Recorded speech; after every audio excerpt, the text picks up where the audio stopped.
Are investors ready for tariffs? Hi, everyone. I'm Maggie Lake, and today I'm talking markets with Brent Donnelly, president of Spectra Markets. Hi, Brent. It's great to have you back Hello. on. Hi, Maggie Lake. How are you? I'm doing okay.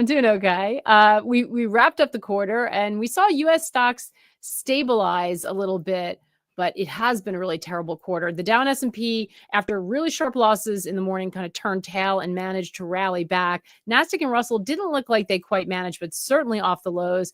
And the 10-year yield just kind of bouncing around a little bit. Everyone is bracing for April 2nd, right? What the administration has called Liberation Day. First of all, what do you make of today's action? So month end, a lot of times when the market's down a lot, you see rebalancing. And this is also quarter end. And we saw the same thing on February 28th. The last like 30 minutes of February saw a 1% rally in S&P. So I don't attach a lot of meaning to it.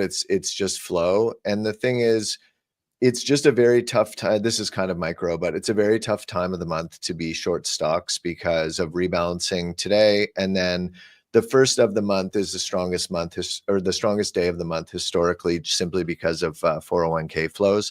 So you tend to see risky assets rally into month end, quarter end when they're down, and then on the first of the month, no matter what. And then also Tuesdays tend to be rebound days after bad weekend moves. So there's a lot of very micro technical stuff that's going on. So I think today was mostly about short covering along with large rebalancing flows. Yeah, well, it's important to note that, because otherwise people look at this and think, oh, maybe sentiment wise, the bad news is over, people feeling more constructive about the market. And if it's about all of this other stuff, then I don't think you may necessarily make that link. How are you approaching the tariff situation? I mean, does it feel like that news is already priced in? It's certainly, a lot of people have been talking about that being responsible for some of the selling. I don't know if you connect the headlines, but does it feel like that's the market's digested this as a negative, or not yet? So there's kind of two themes that are interrelated that are going on. The one is tariffs and the disruptions that are going to be caused by that. And then the second one is stagflation, sort of stagflation light, I guess you could say, which is sticky inflation with slowing growth and slowing confidence. And to me, the biggest issue, like essentially, I think if Trump just put 25% tariffs globally today and they were permanent and everyone believed it, then that would actually be bullish, because the removal of uncertainty, I think, is more important than the actual details of the announcement. So the problem that you have tomorrow is that people are going to think it's like this: buy the rumor, sell the fact, or sell the rumor, buy the fact, in this case with stocks. But the problem is, if he puts these tariffs on and says, these are my opening salvo in a bargaining process, then as a CEO or as any kind of business owner, you really don't know what the landscape looks at. So that's why I think there's been this investing and hiring freeze of late, and a negative confidence shock, is that you just don't know what the rules are going to be. So let's say you're an importer, you're going to be importing as much as you possibly can, and you have been, and you've seen that in, say, things like copper is the most obvious one. And that's great. And that makes the hard data look okay. But at the same time, you're just doing that in anticipation of tariffs to try to front run the tax. And then as soon as the tariffs actually happen, economic growth or economic confidence will probably still stay low.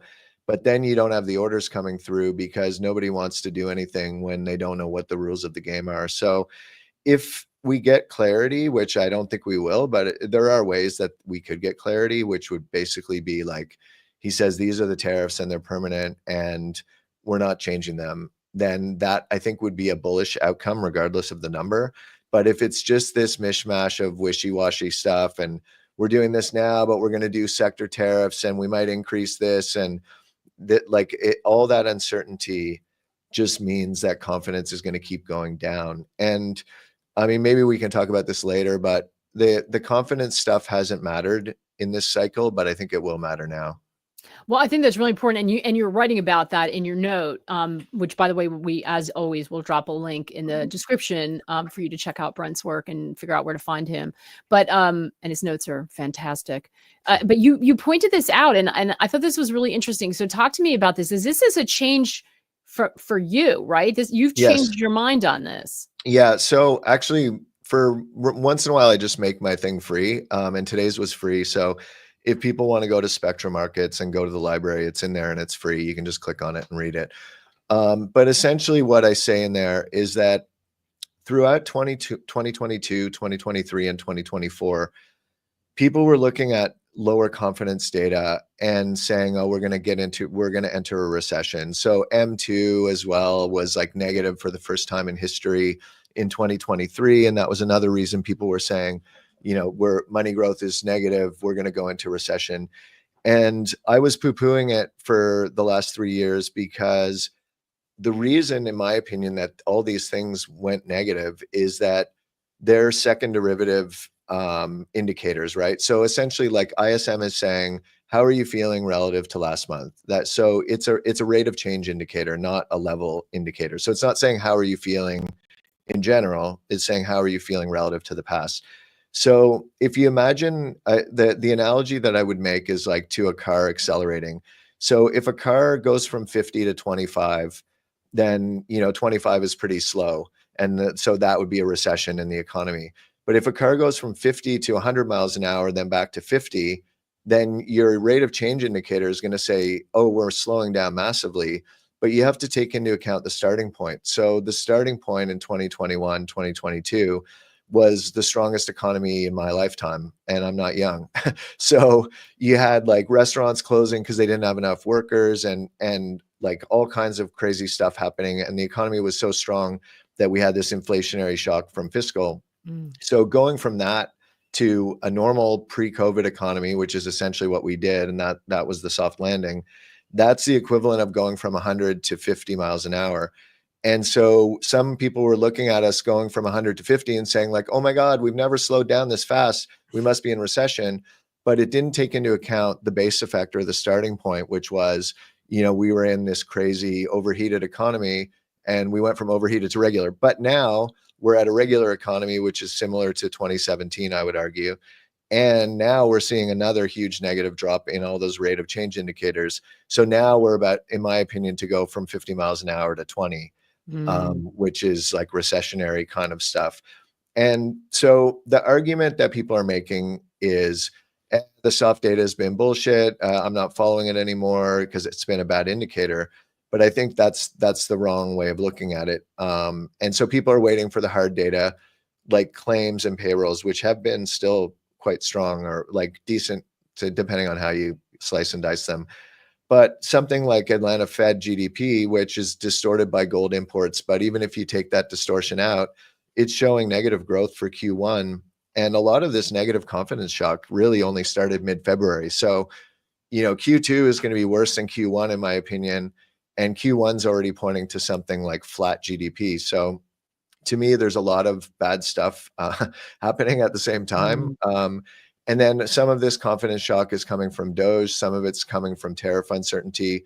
I think just in general, businesses like to be able to plan, and there's no way you can make a plan when you have, policy changes every morning. Yeah. Which, there, to a certain extent, it shouldn't be a surprise, right? There was a bit of this, certainly the kind of chaotic nature of it when Trump was president before. So we kind of know this is the way that they like to roll. Do you think that there is no Trump put this time? That would be what's different, right? And I think there was, even though people weren't talking about it, a sense that this is a president that values, the economy and markets and likes to see the stock market higher. That was the case, and this is where it would be different than the first administration. But this time around, at this point now, people are like, well, maybe that's not the case. Maybe let the market go down. I think that's one part of it, but I think the other probably more important part is if you look at 2017 and the fiscal promise that Trump made, that's when the big rally started in 2017 in the dollar and in stocks. And you look at historically what that was compared to previous times. So normally fiscal expansion comes when bad things are happening, and you don't do fiscal expansion at the peak of the cycle. So what Trump was proposing and ultimately did with the tax cuts was a massive fiscal injection at the peak of the cycle. So pro-cyclical fiscal stimulus, which is basically unheard of other than like world wars. So he basically injected a whole bunch of money into an already strong economy. And so that set off animal spirits, and everything, ripped for a couple of years until the Fed finally was hiking aggressively at the end of 2018. So you have a completely different starting point, because that was the beginning of unorthodox fiscal policy, which Biden like quadrupled down on. And so now we're getting towards the end of that, because even if you argue that he's front loading all the bad stuff and then the good stuff will come later, like deregulation and tax cuts, there isn't that much room to cut taxes. Like what they're really talking about is more like renewing the TCJA, which is not really a fiscal stimulus. That's just like a fiscal zero, because all you're doing is taking what's already in effect and reinstating it. And so you're eliminating a fiscal cliff, but you're not actually stimulating the economy by doing that. So sure, they might cut taxes a little bit, but they're not going to cut taxes like they did in 2017. And they're not going to spend like they did in 2017, because now obviously Doge, the whole idea is to cut spending, and they don't want to spur inflation. So like if you believe what they're saying, they're trying to get inflation down. I mean, a lot of what they're doing isn't really consistent with that, but at the same time, they're still not just going to like pull wide open the fiscal spigot, because they've seen that inflation is like the worst possible thing politically. So the thing that will kill them in the midterms would be inflation. So I don't really think it's really all that comparable to 2017. And so we had the big rally after Trump was elected, but now obviously we've got like the worst first 70 days in history for stock market after, or maybe actually I think Bush might have been worse, but Bush was coming in right after dot-com bubble. So, I mean, I guess you could argue this is kind of similar. You come in at a very high starting point with high valuations, and you have absolutely no room for error. And I mean, this has just been policy chaos and policy errors all over the place, because even most business people are Republican, and most business people are not happy with what's going on. Yeah, you shared some, I think it was for the folks who don't dive into the details, I think you shared something in your Friday note. Was it from the Dallas Fed, where there were those quotes of people, business leaders? I mean, sentiment, it's not just investors where the sentiment's going down. Business leaders seem very unhappy right now. Yeah, and I think that's the more important thing, because investor sentiment just goes up and down all over the place, like based on the weather outside. But business people, ultimately, their sentiment is going to flow through to the real economy at some point. And the reason I highlighted the Dallas thing is because the issue with the sentiment surveys in general is they're very political now. Like everything's political, including the surveys. So you see like Republicans are super bullish and Democrats are super bearish. So then the average of that is just meaningless. But when you see Republicans starting to get worried about the economic situation, which I'm kind of making the assumption that business leaders in Dallas are mostly Republican, I think that's a safe assumption, then, that's kind of a different situation that kind of speaks to the idea that anyone that has a business right now is not going to be hiring or investing. Yeah, because there's so much uncertainty. So we have a couple of great questions, and I want to talk about a little bit about the dollar. We've got a question about dollar yen. I'm curious about the euro, because one of the things we've seen. So two questions before we get to the specifics on levels in your forecast there. Sure. It sounds like a lot of the negativity is coming from policy, from DC, and you can argue that, okay, maybe they're getting all the bad stuff out of the way first, the detox that Bassett says, or just that they're making errors, whatever your point of view. We'll give them the benefit of the doubt and say that they're getting all the bad stuff out of the way. Is the asset allocation move we're seeing, one of the really striking things about the first quarter was that as badly as US equities performed, you saw Europe and China really taking off, really outperforming. You saw, and a lot of people talking about this, perhaps the beginning of a real regime change, where you see people upping their allocation, pulling money out of US assets into Europeans. Is it because of the policy coming from the US, or is just this a valuation situation where the US Mag 7 trade got so crowded that you just hit a point where people, maybe DeepSeek was the trigger, but people took a look at that and said, okay, this is way too crowded. We're going to look for some better deals, basically. Yeah, I think it's a little bit of both. So it is quite similar. I had referenced like the Bush in 2001. It is kind of similar to that in that at that time there was like this sort of there's no alternative kind of thesis where all the money was coming to the US. The dollar was very, very strong at that time, like crazy strong. Like dollar Canada was above 160 and Aussie was below 0.5. And I think the euro was below 0.9. So like the dollar was like bonkers strong at that time. And then when tech turned, slowly but surely, then people started focusing on the twin deficits, and you had like a structural dollar sell-off for a few years, from essentially from 2002 to 2008, with some crazy rallies in between. The dollar was selling off for those 6 years, and the big theme was like twin deficits and synchronized global growth. So now again, it's kind of a combination because you had very like high valuations and money's been coming into the US for 10 years, right?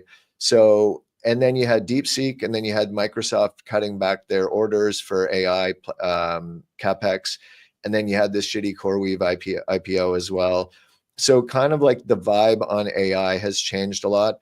I think also people see these LLMs now as, or at least I do, as like, if you remember Lycos and AltaVista and Ask Jeeves, that's kind of like what Claude and Perplexity and ChatGPT are now, right? They're all like these fungible tools that are all basically the same. And like, if I pump a prompt into those three things, I'll get very similar answers.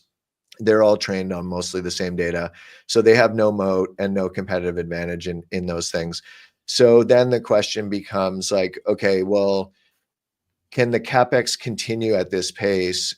And I think most people now agree that the answer to that is no. And I think Microsoft's raising a lot of eyebrows by canceling contracts because, you know, they're smart. They're actually the one that survived through both cycles. Because if you look at all the stocks that were bid up in 2000, you know, Microsoft's the lone survivor. I mean, a lot of companies survive, but in terms of like of the top large companies now, it's the only one that's left. So you have that, which is a big concern for, you know, Mag 7. And then you have the political stuff, which basically says, you know, 6 months ago, people were saying China's uninvestable because of this, and that. And now, I mean, it's a massive stretch and a crazy exaggeration, but some people are saying now the US is uninvestable because let's say you're a Canadian pension fund manager and you're massively overweight US. And then, you know, you have a board meeting on June 30th and you look around at the politics and you go, okay, what's my career risk here? Is it to be overweight US and you know, and beat the benchmark, or be underweight US and not get fired for political reasons? So I think a lot of foreign investors are selling for that reason, but also because you don't really know what's going to happen, right? There could be a tax on foreign investments. China specifically should be worried about, you know, there's an exemption right now for, say, China Investment Corp, which is a sovereign wealth fund that has $1 trillion in assets, and a lot of that money's in the US. They're tax exempt because they're a sovereign entity. There's arguments being made in Washington to put a tax on sovereign wealth funds, and so, you know, some of them are trying to get out before that happens.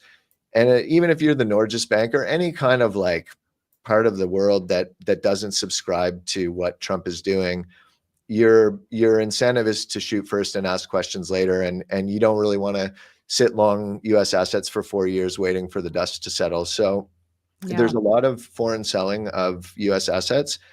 And so long story short is that eventually flows through to the dollar, just like it did in '02. And that if you're long, whatever, $500 billion of NASDAQ and you're 50% hedged, then what, you know, you sell 100 billion of it, you got to sell $50 billion of FX, or you got to buy, you know, 49 million euros or 49 billion euros. So a lot of that's going on. And then on top of all that, what Trump's doing is forcing governments abroad to do more fiscal spending, right? So Germany did this massive defense budget that passed really quickly. That's like 1.5% of GDP for 10 years. And so that's another reason now today, and I've been writing about this for a bit, but the market's starting to pick up on it. that the ECB isn't a layup to cut in April. There's a lot of moving parts here. So all of the moving parts basically point to foreigners want to hold less US assets and foreigners want to sell dollars. And so you see it in gold, you see it in US equities, you see it in euro dollar, dollar yen to a lesser extent, but I think eventually it will show up in dollar yen as well. So that's really interesting. How much of a run does that have? Because Scott is saying that the Trump administration wants a weaker dollar, right? So some people thought they would, part of the policy was going to have to be find a way to devalue it. There'd be some kind of accord or a Mar-a-Lago accord. If they're getting that through people selling U.S. assets, I guess they're getting what they want. Will it be enough? And how weak will the dollar get based on that asset? Yeah, so I think it's sustainable. Like basically every January, the market comes in and tries to buy European and foreign assets because they're so cheap relative to the US. And obviously it hasn't worked for the last 10 years. People try it every year and it never works. But I think this year it's quite a lot different in that the other thing with what's going on in Europe is if they're going to issue, €1 trillion of debt or at least 300 billion euros of debt, that debt is going to be bought by someone. It'll probably be bought by China and Japan and those entities. And again, they'll be substituting US debt for boons and things like that.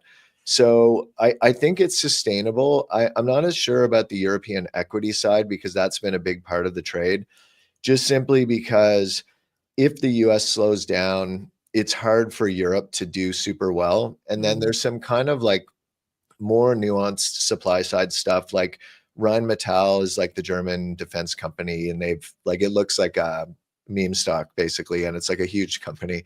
But at some point you hit a wall with like, okay, so let's just say there's unlimited demand for European tanks and planes and missiles or whatever. At some point you hit a supply constraint where Rheinmetall can only make so many of those things. So at some point, those stocks can only go up so far because even if the German government will buy infinity from Rheinmetall can only make X per year. Right. So Reality comes home to roost on some of the big moves we've seen. Yeah. And then like, even with the European financials, it's like, okay, yes, I get why they've rallied, but they're very crowded. And I don't know. I just feel like if the US is slowing down, which is what I believe, then, generally you're not going to get like a great European expansion with a US contraction at the same time. So on a relative basis, I don't mind the long Europe versus short US. But in terms of like outright owning European equities, I don't love it. But then on the currency side, honestly, I mean, my views are generally kind of short term, but I will say that like I wouldn't be shocked if this is the start of like a major trend for like 2 years of dollar selling where euro goes to 125 or something like that, because nothing significant is going to change, I don't think, in terms of like reigniting the Mag 7 ferocity of the Mag 7 move. Like I don't really see any news flow that's going to reignite a capex cycle more aggressive than the one that's already happening. And the thing is with capex, like capex is cyclical by definition. So if you look at like all the capex cycles, like .com or the commodity super cycle are like the two most crazy ones. Eventually it's going to end. Like eventually you buy all the stuff. And so you essentially what you need are chips and power, right? So at some point you have enough chips and you have enough power. And there's a lot of reasons why you might be getting to the point where you have enough chips, and power wise, maybe that can go on for a bit longer. But overall, I can see a scenario where this looks very much like 2002 to 2005, where it's just this structural story combined with a cyclical story. Because ultimately for the dollar to go down, you need a cyclical story, which is like lower US yields. But I mean, I wouldn't be shocked if 10s go to 385 or something like that. And again, that would be bearish dollar. Yeah. All of this for not good reasons. So I want to get this question in from David, since you just said you tend to look a little shorter term. And he's asking, keen on getting a short USD yen. I'm not sure what he means short and then long term. What's best play? But just give me your thoughts on dollar. Yeah, no, like long term short dollars I'm sure is what he's saying. So I'm short dollar yen right now, which is not investment advice. But that is the way I'm positioned right now, which could change at any time. So to the problem with dollar yen, without getting too into the weeds, is that the skew and the carry both go against you in options. So options just generally are very expensive. So what I tend to do is pick my spot and go short and have a reasonable stop loss and use it as kind of like a structural view. So if I get stopped out, I'll do it again. But the simple way to do it is you just buy like 6-month 135s or something like that. And if we go into recession, you'll make a lot of money on that trade. If we just kind of like bob around 0 GDP back to 1.5, in like if Q3 is 1.5 GDP, dollar yen's not going to 130. But if we enter recession over the next like 6 months, then owning dollar yen puts will make money. Like owning 6-month 135s or something like that is the simplest way. You can do it through ETFs, you can do it through CME futures, or you can do it with a bank if you work at a fund. So let me ask you a question. There are, I was just talking to Michael Gaia not long ago, and he was talking about being concerned that a reverse yen carry was there's a risk for that to happen once again. That big move we saw in August that freaked everybody out. Everyone sort of bailing out of those yen carry trades, and then they kind of drifted back into them. Is that something that you see as a potential? So I'm a strong no on that. Like a strong disagree, just simply because the market is long yen, not short yen. So generally the carry trade unwinds come when the market is short yen, using yen as a funding currency. But because of the move in JGBs and because of inflation being relatively higher in Japan and because of the dollar bearish view, if you look at CFTC or risk reversals or any way of measuring positioning, the market's actually long yen. So there is like some argument that there's a structural short yen position always out there, which is true because it's still a low yielder, but it's not the carry trade people aren't using yen anymore. They're using Swiss. Because Swiss yields are much like crazy way lower than yen yields. So the yen carry trade generally is a function of very low and stable Japanese yields, and Japanese yields are high and volatile. So it doesn't make any sense for people to be short yen as a carry trade. Yeah, that's a great clarification. So when we're looking at, it sounds like you're saying that we're in a period where we could see dollar weakness for the next 2 years. Is that against everything, or is that specific to the euro? Is this a weak dollar all around? So the commodity currencies have a lot more difficulty doing well in this environment because they rely on global trade and risky assets being generally doing okay. So for Canada and Aussie in that, I'm a little bit more mixed. I would say it's more like anything in Europe, and Japan, Swiss. So those are the currencies that I would be much more interested in being long. And something like Aussie or Canada or like South Africa, I feel like there's just a lot more risk, or Mexico. The global trade realignment, which seems to have just, or what is about to begin or is beginning, isn't clearly going to help those currencies. If anything, it'll hurt them. So then what you have is like weaker global trade, but a weaker dollar. And then what do you do with the, Aussie on that? It's just like, to me, it's kind of a push. So I would be short dollar yen, dollar Swiss, and long euro dollar, but the rest of them, I'm just staying more tactical.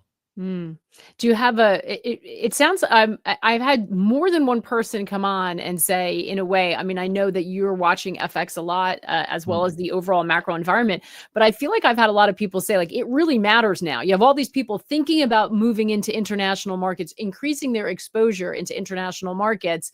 And it's like, oh, and wait, but you have to pay attention to the currency as well. Are you Well, I feeling think like this is a more volatile time for the market, that everyone's really got to be plugged into what's happening with FX? I think so, because generally people have kind of got a free ride with US assets, right? You kind of had your cake and ate it too, because you got currency appreciation and asset appreciation.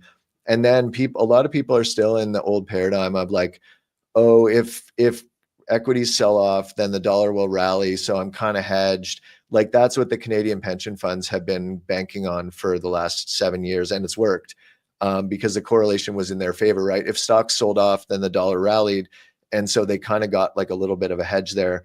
But if you get stocks selling off and dollar down, then that's a double gut punch. And I think that the market and especially foreign investors need to be prepared for that, because those moves sometimes like go for years. Like I was saying, I mean, that went on for 5 or 6 years in the early 2000s, and the starting point is very similar. So I think it is important, and it's also important to understand that we're probably switching regimes, similar to like in 2022 where we switched regimes and bonds were not a good diversifier for stocks. Mm. It's the same thing now. The dollar's not a good diversifier for stocks, so you have to kind of think about what you're doing. Yeah. I should, right before we go, I should ask you about Canada. Yeah, it's a really interesting story because there's so much going on there politically. And then the currency, like, I mean, people were modeling like things like 160 for dollar Canada based on the tariffs, and dollar CAD actually didn't go up. It went down when the tariffs came out. So it's an interesting story. I feel like on the currency, I'm kind of agnostic, but I think on the economy, I'm very bearish, like more bearish than the US, simply because a lot of the positive drivers like US economic strength, strong immigration, decent trade flows, a lot of those things are ending now. And then you have a very levered consumer and a very levered, just generally levered balance sheets in Canada. Whereas in the US, you know, everyone delevered in 08. Canada actually never delevered. So I'm quite bearish on the Canadian economy, but I think that's better expressed through the bond market than the currency. Yeah. Brent, great stuff. So good to catch up with you. I mean, every conversation, FX is right at the center of it, based on this sort of, you know, bigger picture. Are we in a greater alignment? So it was wonderful to catch up with you and get your thoughts. Thanks for having me. You know, it's an interesting little fun fact is that my subscriptions are correlated to the volatility of the FX market. So when FX vol picks up, like recently, I've been getting tons of new subscribers. And then when FX is boring, I don't get any. I mean, it makes sense, obviously. Well, you're in for a good 2 years because yeah. like, So everybody subscribe before the price goes up. Exactly. Well, listen, we always try to say, you know, in all this volatility, there's opportunity, right? Yep, I mean, you just absolutely. have to sort of educate yourself. So we don't want to be doom and gloom about it. There's a lot moving, which means there's, you know, there's profits to be had. So definitely go check out Brent's work. You're going to need it if you're going to play these international markets. Brent, thanks so much. Thanks to all of you for the great comments and everybody on Substack who tuned in. We appreciate it. And we will be back with you again on Wednesday. Buckle your seatbelts. Got non-farm payrolls at the end of the week. Thanks, Brent. Thanks, Maggie. Thanks, everybody. everybody, for Take care. listening. Good luck out there. Ciao.